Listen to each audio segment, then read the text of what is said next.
You know, over the years, when you have as much time as any driver, usually, you drive and you think about things. I've been compiling a list of things I want to see in my next truck, just based on the truck I have now.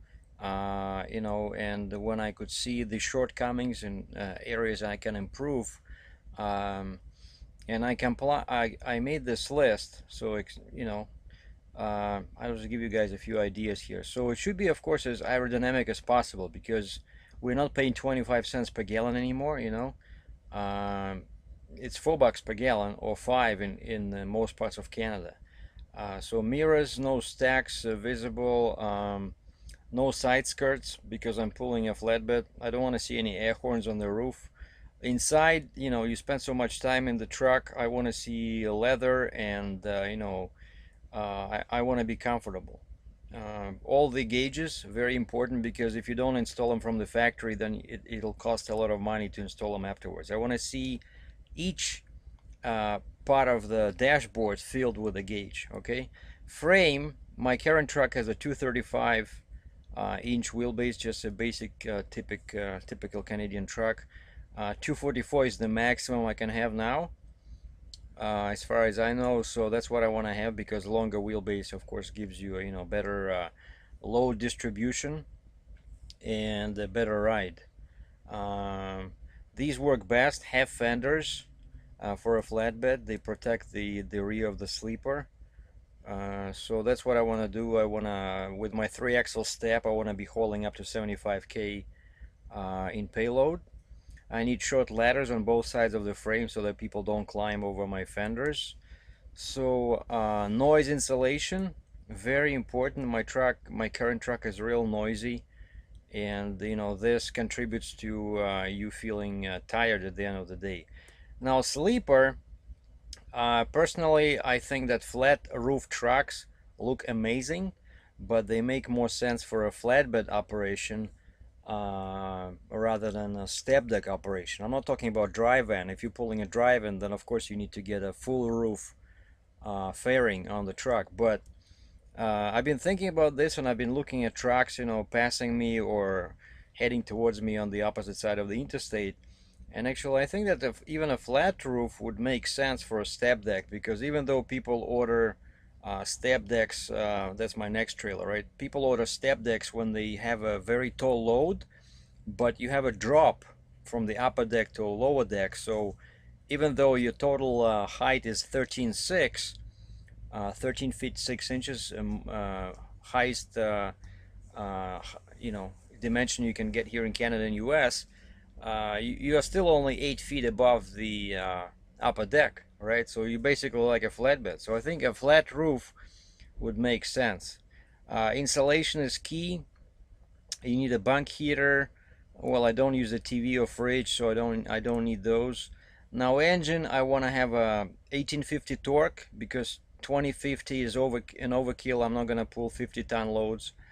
And the maximum power of the engine I'm interested in is 600 horsepower. So, and everything, it should be heavy duty, because then if not, then it breaks. You want a premium parts, heavy duty turbo, battery, starter, heater, everything. That's what I mark here. It must be heavy duty, especially since I drive in Canada. So like batteries, I need this at least 1,000 cold cranking amps. Now transmission, call me crazy, I like 10-speed transmissions. Manual, of course, no auto, since I think automatic transmissions are good if you drive like in regional operation or local, where you have to go through many lights and you have to do a lot of shifting. But once you're on a freeway, like I spend maybe, I don't know, 90-95% of the time driving in top gear. So it does not matter whether I have a manual or automatic, but manuals are more reliable, they're lighter, and they're cheaper. And with modern engines, I don't believe you need to have an 18 or even 13-speed tranny unless you pull, 100-ton loads.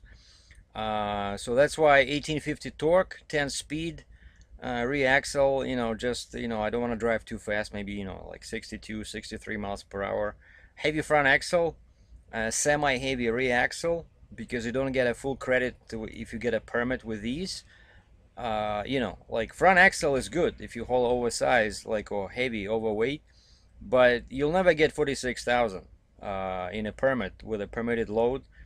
You know, most states in US just give you 40,000. Like this, a lot of guys order this just for durability sake, you know, because it has thicker, the tranny housing, I mean, sorry, the differential housing has thicker walls, but 44 has the same thickness and it's cheaper. I'll just show you guys in a sec. Okay, everything heavy duty, so big fuel tanks, because you can save some money when you buy fuel in a cheaper region. LED lights, they last longer, so tires regular size, they're easy to replace. Aluminum wheels, because if you get steel, that's it, you're stuck with them, because then all your studs on axle will be short. Like I still have steel rims on my truck. So heavy duty fifth wheel, big slider, very important, 12-inch forward, that's what I want for mine, or 24 backwards from the middle point. No toolboxes, you know, just a functional truck. And that's it. And now here, because I want a kind of a Freightliner based truck, which is a Western Star, I want to use as many Freightliner parts as possible. And Detroit makes their own axles now. And here they have a front axle. See, like this here, model, what is this? Yeah, model 4, it says 17. Is this single axle? 17,000 to 23. No, wait a second. I don't think it's a single axle. Oh, single reaxle. Yeah, I know. I knew that something was wrong here. I like these pictures. It looks like something from a space age, you know. But anyway, here, model 5, it says 16,000 to 20,000 pounds, you know. So I don't want 20,000 because I drive on the highway. So I want to get 16 just to get maybe extra, you know, 4,000 pounds when I haul something heavy.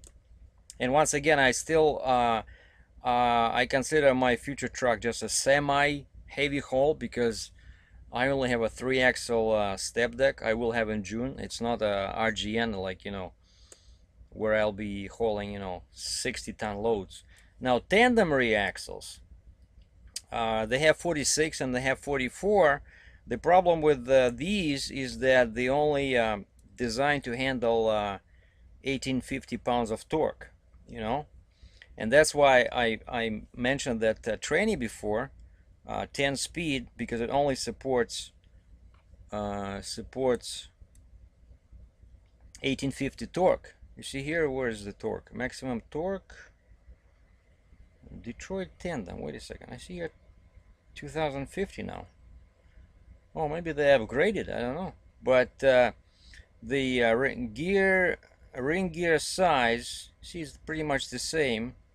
Well, like this is 34, 40, 44, 46. So they have the same ring size, ring gear size, I think. Oil capacity, just maximum torque is different, and ratios are different. Huh. So I guess it actually makes sense. Wait a second. Oh, I see here. Here's the difference. Up to 44, it's good for 125,000 pounds maximum gross vehicle weight, and 46 is good up to 135,000. You know, so for sure, I don't need that. You know, that's too heavy. That's real. First of all, they are about, I don't know, 50, 60, 100 pounds more, but also they cost more money. So that's why these are pretty, like 44,000. They're pretty strong, Detroit, you know, and you have a large variety of axle ratios here to choose from. I like either 358 or 373. I think 390 is too slow, and 340 is probably too fast. Right now I have 358 in my truck, so I like that. And so once you have the axles, right? So you see everything is kind of I'm trying to center everything around the 1850 torque, you know, and that's an important part, because if you want 1850 torque, you need to go with a DD16 engine. DD15 only has 1650 torque, and Right now I have 1850 in my truck, in my Cat officially, but then they did a dyno tuning, so actually I have 2000, but I don't think I need that in a new truck because that's like the maximum, the absolute maximum you can have in a DT16. That's the biggest engine, is 600 horse, 2050 pounds of torque, you know.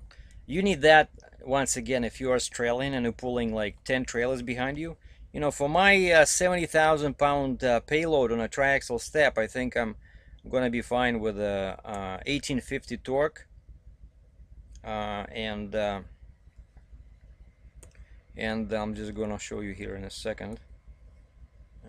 They have a little table here. Yeah, over here. Like for some reason, if you tell them that you want 1850 torque, you have to choose from these three ratings. See 1850 torque here? It can be 500, can be 550, can be 600, which does not make any sense as long as you know that horsepower and torque are two sides of the same coin.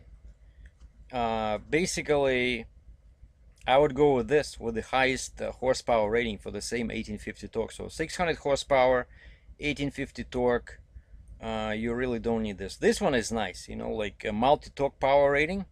That's great. So that means that in the top gear, let's say you're going uphill with a heavy load, the engine will switch to 2050 torque, and so you can stay in the top gear longer, but it only gives you 500 horsepower, you know. I just want to be able to say that, hey, you know, I got a 600 horsepower engine. Call me crazy, but you know, I like this better. So 600 horse, 1850 torque. And just to show you something here, I know, where's Google search here?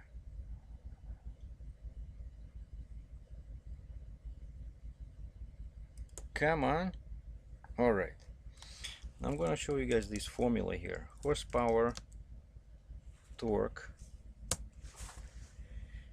There should be a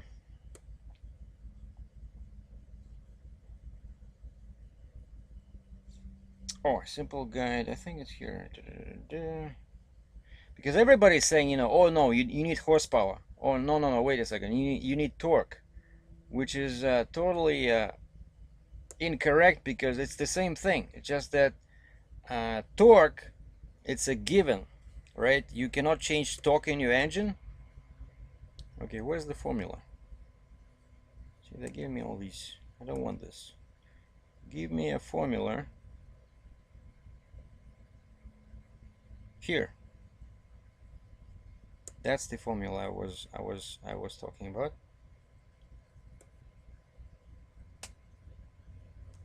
Jesus.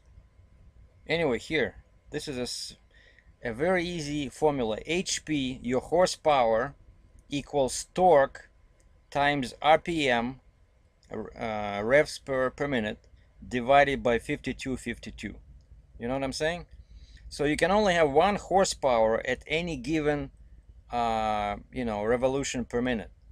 And that's why I'm always surprised when you get like 3 offerings in terms of horsepower for the same torque, because you know what I mean. Like, look at this. Let's say I have 1850 torque, right?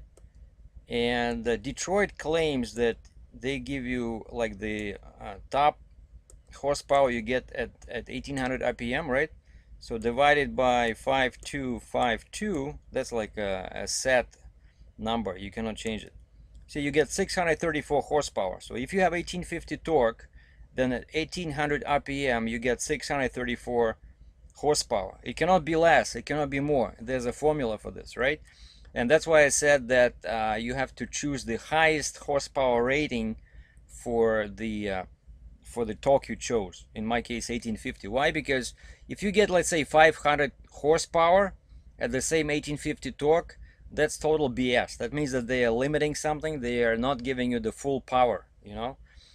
So that's the formula for you guys. Very simple way to understand the relation. It's the same thing. It's just that basically your horsepower increases with the RPM of the engine, but you cannot do anything about the torque. So the higher your torque is, the higher horsepower you will have at any particular RPM of the engine. All right, and that's how you spec the truck for the best power and best performance. Thanks for watching.